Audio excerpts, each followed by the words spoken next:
Good morning, people. Good morning. So, welcome on this beautiful Thursday, August 4th.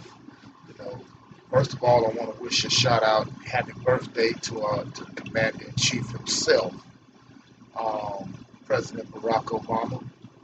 This is his, I forgot, I know he's in his 50s. I don't know the exact age of his birthday, though, but it doesn't matter, though, you know what I'm saying, because he's on age pretty well, unlike some of the other previous presidents. But that's not what I'm here to talk about. This your man, Mr. O here. So, once again, I'm doing this. And a new topic thing that's came up there on the thing. Now, for all you NBA fans and all this, and most of y'all, most of America likes to watch their shows on TNT. You know, TNT, no surprise to me, has decided to do a show,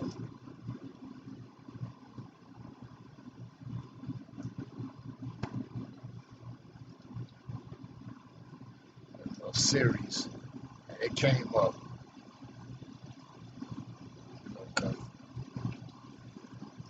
called this, I think it's called what, the race card, and no surprise to me that look who the hell they had to go ahead to host this shit,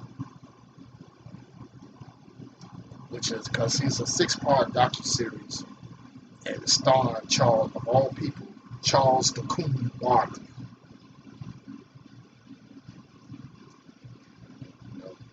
I'm just gonna read the article to you. It's from Forbes magazine. I'm gonna read the article to you, and I'm gonna come back with my commentary on this. Basic cable station TNT is making a potentially controversial original programming splash with the race card, upcoming six-part docuseries starring NBA Hall of Fame inductee Charles Barkley. TNT made the announcement at the Television Critics Association press tour Sunday past, where it was also announced the fourth season of the renewal of The Last Ship. Deadline first reported news. The race car series announcement comes at a time when racial tensions in the U.S. have dominated the cultural conversation. Basically between Donald Trump's presidential campaign, numerous police shootings of black civilians, and violence against police officers, and renewed attentions toward the lack of diversity in the entertainment business. Now, the ESPN docuseries, OJ Made of America, that was great, that captivated audiences in June, as the series explored the racial politics at the heart of O.J. Simpson's sensational 1995 murder trial. The series debuted on ABC. That brought in about 3.4 million viewers. That's why TNT doing this. So no surprises for ratings. Now, the race car will also follow Barkley's personal journey to understand the deep and persistent racial divide in the U.S. Now, Barkley spoke about his intentions for the series at TCA. Anything that comes out of Barkley's mouth has got to be ignorant. We as Americans never discuss the issue of race in this country and how it impacts everything in our lives until something bad happens. Barkley reported. So I see this project as a way to talk about race, class, and cultural differences and challenges everyone's status quo. Like he's the ambassador to know about race and culture and everything like that. But this is coming from somebody who hasn't even dealt with the black community in 30 years, but I digress. While TNT is apparently counting on the hot button topic to draw viewers to the series, the initial social media reaction to the announcement has not been positive. Of course not. Perhaps because of the provocative series title, or it's because Barkley is not widely perceived as someone who's well equipped to lead a thoughtful and nuanced discussion of such a serious issue.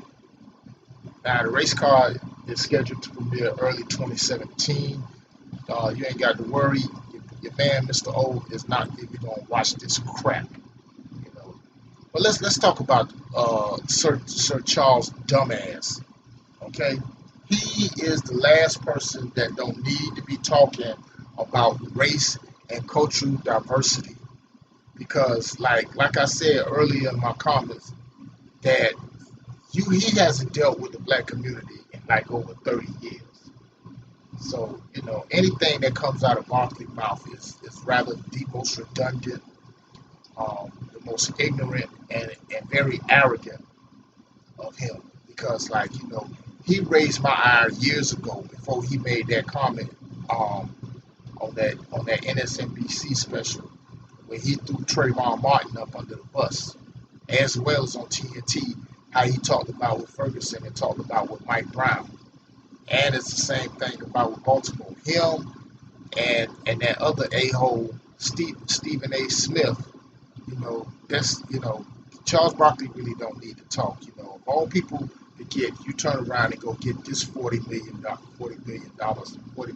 slave. I'm not even gonna give him credit because you had a so-so NBA career. You never won a ring. You jumped from team to team like a $2 whore on hot dick. So his best thing, what he needs to do, is just go ahead and cooner it. And this is also TNT's fault too, because he just doing what his handlers want him to do. And what better way than to go and paint a picture of us in a negative light than to have this Sambo to go ahead and do. The only reason why he came to fame, and which is really much, because when you sit around and talk about NBA and you talk about basketball legends, you talk about Iceman George Pearson's Iceman. You're talking about Dr. J. You're talking about Bill Russell. You're talking about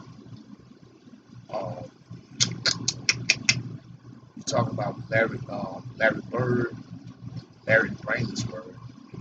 I give a shit less about them because he want to talk about affirmative action for whites and all that. Get out of here. I can care less about Larry Bird. Magic Johnson and Michael Jordan, as great as he was on that court, Michael Jordan basically became a legend, a larger-than-life legend. Well, off the court, he's just a damn disgrace and an arrogant prick. But those names come up when you think about basketball. You hardly even hear about Charles Barkley. I hear more about Charles Oakley than Charles Barkley. Okay? Or Patrick Ewing. Or even Larry Johnson or Dennis Rodman. I hear those guys' names a lot.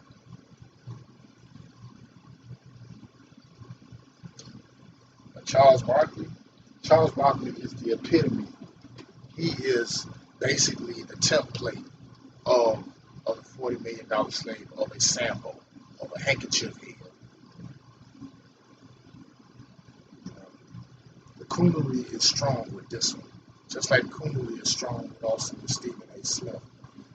For him to get out there and talk about, and look at the title of this bullshit show, The Race Card. Charles Barkley is the last person not to be even talking about this because you haven't dealt with the black community in like over 30 years. But the average person always gonna think about, when I bring up about Barkley. I said when I see TNT, whether it be on TV anywhere I go, I don't even watch it because if he's on there, I just don't bother watching it, period. So his way of going ahead and making money and making his fame or to stay relevant, what better way to do it than to throw your own kind of bus? Because he only just got the way he got because he learned how to dribble a goddamn basketball and learn how to shoot it in the net. If he knew how to do that, he'll probably still be down there in Deeds, Alabama, pumping gas somewhere. But the thing is about with Charles Barkley, even during his playing times with the Sixers, and then he went to the Suns, and then went to the Rockets, try to look for a shortcut to try to chase that ring. people thought, he was the realest thing out there. Shoot, please. Willie D called his behind out a long time ago on the song "COONERY," which is this year's summer anthem and all that. And I said the same thing. Charles Barkley is a hoe ass ninja, plain and simple. He a hoe. It's not like he can do anything or whatever he think he can do. So so his best way, cause like he just right now you gotta just excuse me, people. You gotta excuse me because I'm kind of like a little bit upset because I really get sick and tired of these coons and all that. And they don't realize that his handlers, they only gonna pull up and tolerate with him because of what he can deliver. But once he's all used up, he's all usefulness up, they just gonna toss him to the side like a piece of toilet paper. And that's exactly what's gonna happen to him. The same thing goes for Stephen A. Smith. The reason I mentioned those two is because the fact of the matter, both of them got big mouths and they talk a lot of trash. But at the same time, they're also arrogant, they're condescending, they're unapologetic, and they're idiots too. And the worst thing about it too, they're also parrots. And the thing about when you parrot, that basically means you have no ideas of your own. And then on top of that, you denigrating and disrespecting your own kind, and as well as you getting a check. And let's be real, people. We know they getting paid and all that. They getting paid just for that. Stephen A. Smith, he's getting paid just for that. Because Stephen A. Smith can't talk either. Because motherfucker, he walks around here with a chip on his shoulder because he blew out his knee in college like 20 some years ago. And and his ball game absolutely sucked. So now he got to sit here, he got to interview ball players like Kevin Durant. That's my boy. Kevin Durant's a good dude. You hate the man, but he hates Kevin Durant.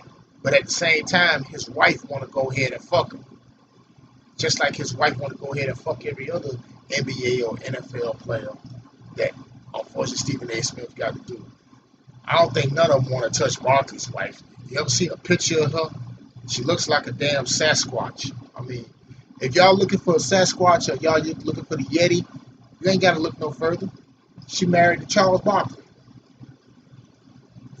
But yet though, he also had the nerve to talk about the women down there in San Antonio were like not attractive.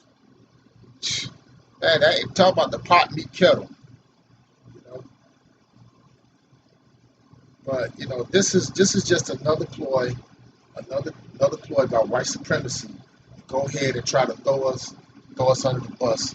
And I know that the only reason why they did that is because they probably heard types like myself that already called his punk ass out through social media.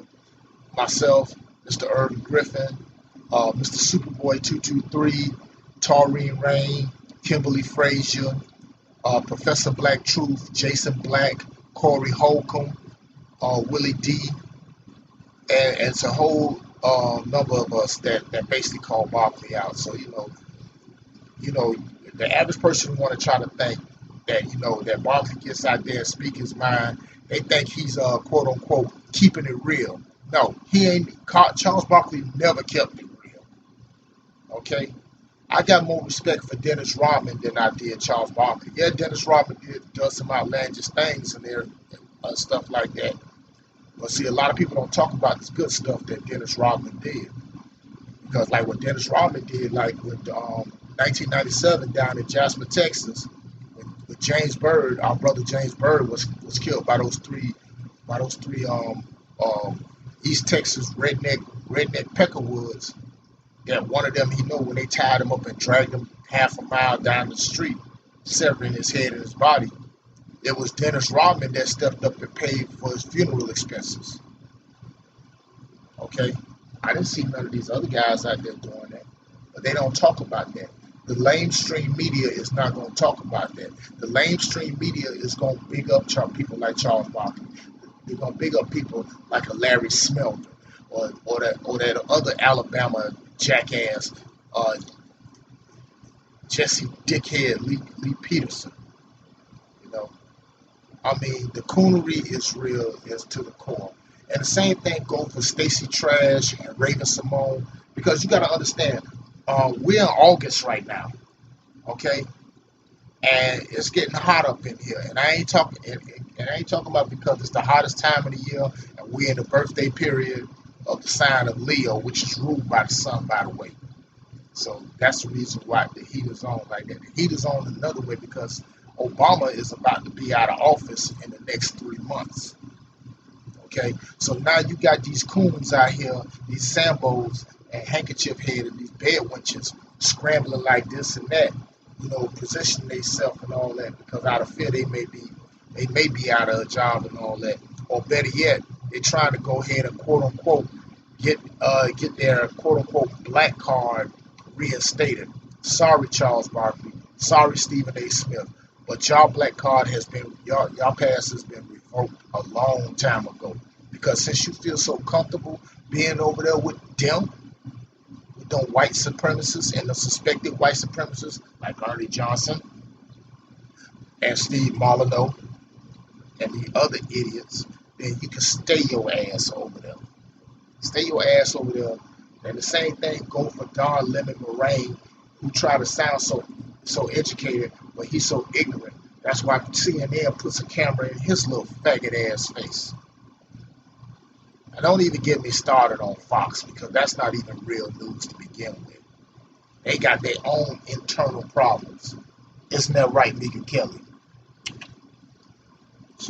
It's probably the first time she ever had a dude hit on her in a while. But let's stay on topic here. Tariq Nasheed has also called out Barkley. And like I said, with Michael Jordan, as great as he was on the court, and like I say, I'm a Bulls fan, and yeah, I ain't gonna lie, he was a badass on the court, but he was a disgrace off the court too. And then on top of that, his little so-called timely speech about speaking about the police shootings of unarmed black men, the police murders by these race soldiers, by our brothers and sisters and children getting murdered by race soldiers, and he wants to come out and now use his platform. I say, it took you 30 years to understand that, Jordan? Really? You could tell by that letter that statement he said that somebody wrote that letter, one, and it wasn't from him. It was disingenuous, and it was inconsiderate. And two, I spoke to a lot of people about this when we talked about it, and I came to the conclusion probably the only reason why Jordan said that or allegedly said that is because maybe his shoe sales are down. Because I came across an article where he said his new versions of Jordans are going to be costing $19.99. I say, yeah, right. When pigs can fly and hell freezes over, give me a break. This right here, this trash right here is just like what I've said all the time, and Jason Black has already said, and Professor Truth has already said that TNT is full of it. Now I know the hate trolls and the race trolls are probably gonna come out here and they're gonna defend their pet coon and Barkley and everything. But then again, the trolls got so much crap in their ears that they never want to go ahead and hear reality anyway to begin with. Charles Barkley, no, not of all people, not him. He's like as irrelevant as dog shit on the sidewalk. That's how that is.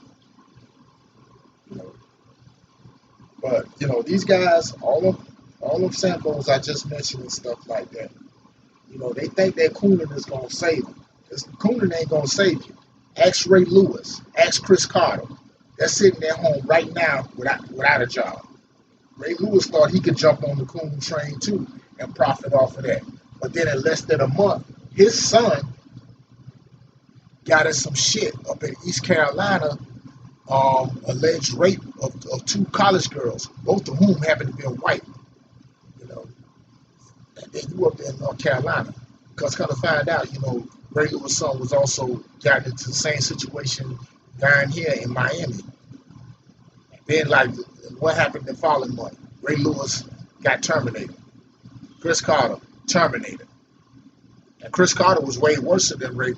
What he did was way worse than what Ray Lewis did. You know, Chris Carter threw his own mama under the bus during the Adrian Peterson controversy. You know, and besides, you know, that Adrian Peterson situation, you know, these guys probably gonna join themselves. They probably was at the Republican National Convention, no doubt. Probably one of the few token ninjas.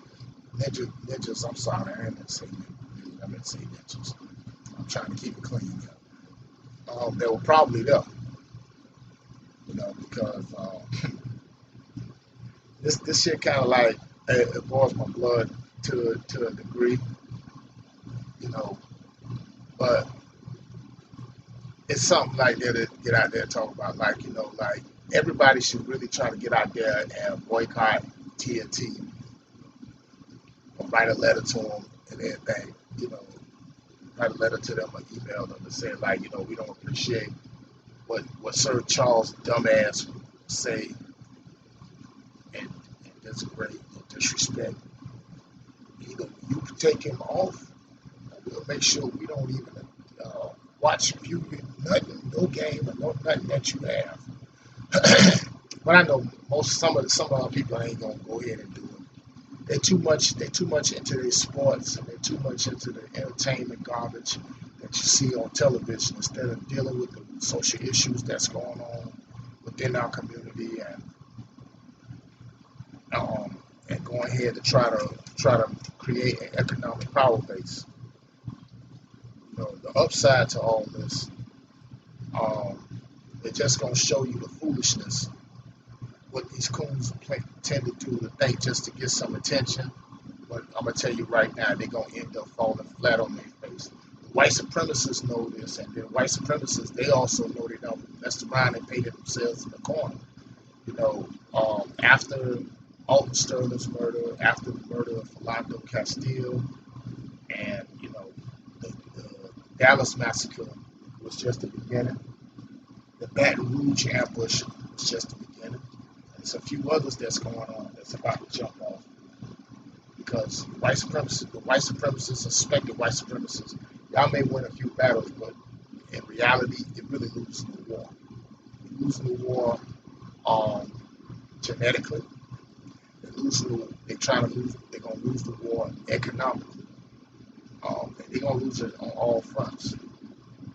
But our people gotta go ahead and stay the course, and they got to get educated. They got to be informed. You know, now last month, the Bank Black movement or Black Dollars Matter movement has still jumped off and it's still raising to extramental heights. You know, well, you know, our brothers and sisters, our people are taking their money out of these white-owned financial institutions and starting to go ahead and put their money into black-owned banks. And, you know, like I said, that's what's up. You know, one of the black-owned banks we have down here in South Florida is One United Bank. And One United is like the largest black-owned bank in the country, as well as the largest online internet bank. You know, and try to go ahead and create an economic power base. And then you can go ahead and shine in the face of these sellouts, such as Charles Barkley, such as Stephen A. Smith, such as Raven Simone, such as Stacey Dash, such as Herman Cain, Larry Elder, J.C. Watts, Jesse Lee Peterson. Don't even get me started with that dumbass sheriff from Milwaukee County, dickhead David Clark Jr. You know, or that pastor from out of Cleveland, Darren Scott or something like that. I forgot his last name. Who's busy around there, got his nose so far in Trump's ass, you could probably look at his brain from the inside, the advantage of his hair from the inside out. But this thing, this race car, like, of course, it's gonna get a lot of negative reaction because, like, we know Charles Barkley ain't exactly the best advocate for us. He's worse than a Sean Hannity. He's worse than a Bill O'Reilly, worse than a Geraldo Rivera, worse than even the Klan members that's out there. You might as well go ahead and put on the sheet and a white hood and everything, and just be like that. That's all Charles doing. He can probably be like Clayton Bigsby, you know, the character that Dave Chappelle played, a blind guy that joined the Klan. Yeah, Charles Barkley is a despicable piece of shit. The worst despicable piece of shit I've ever seen in my life. You know, it just got me so heated right now with that. But that's the reaction it's just going to get. So I'm just trying to be real calm and use logic on there because he ain't really no logic on that. Anybody that goes ahead and want to go ahead and watch that show, any black person that gets there and watch that dumbass show, you can forget it. Because look at it, the white supremacists, they still ain't forgotten about OJ. They ain't never gonna get over that. You know, that's part of the OJ syndrome. And see, OJ Simpson is also the template for coons like Mark. You know, you're a sport athlete, da this, da that. Go out here, you got your $7 million contract. You want to live way out, living among the whites and all that, marrying white women. And I'm gonna tell you, it's like somebody else. It had probably got a wake up call, but I don't think it registered with him yet. And that's Dr. Dre. When a white man had called the police on him saying that he stand outside his house and he had a gun. And then you had like 5, maybe 6 Malibu. Was it Malibu police? No, it was LA County sheriffs that came there and put handcuffs on Dr. Dre. No, they were sent there to kill him. Talking about saying we didn't know who he was. Dude, it's in Southern California. Everybody know who Dr. Dre is. Police know who the celebrities is. So don't tell me that. But that's what Dre get. You know, you want to go ahead and you want to live back there in a predominantly white neighborhood that probably can't even stand his black ass. And then on top of that, you turn around here, he's also married to a pink. But, you know, but he also got to understand, not just with that, but he also had another target on his back because he was one of the founders of the former group NWA, you know, which he helped create that song, Fuck the Police. Those white supremacists didn't want to come there and arrest. They were there to kill Dr. Dre. Let me say this again. Those race soldiers dressed as LA County sheriffs were there to kill Dr. Dre. But Dre sold us out too. Because anytime a fool like him, you're supposed to be one of the few billionaires in the music and the entertainment industry. Because, you know, you sold your Beats by Dre headphones to Crockett and Tim Cook.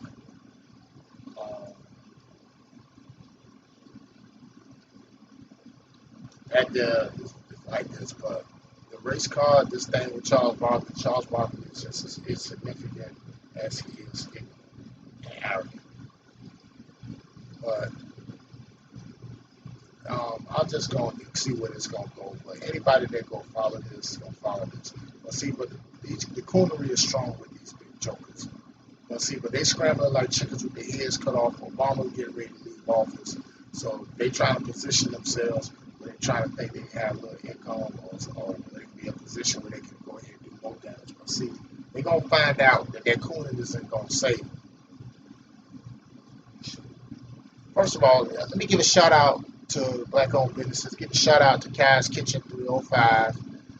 If you're ever down in the South Florida area, down in the Miami, Liberty City area, you want the best Caribbean cuisine, stop by Kai's Kitchen, which is on 762 Northwest 62nd Street in Miami, Florida. You know, support black-owned businesses. Also, you got Rasul's there on Northwest 7th Avenue, 63rd Street. You want the finest in fashion. You want to get your lizard skin shoes. You want to get tailor-made suits. And any type of outfit you want, to go ahead and hit the club or whatever. Rasul's is right there.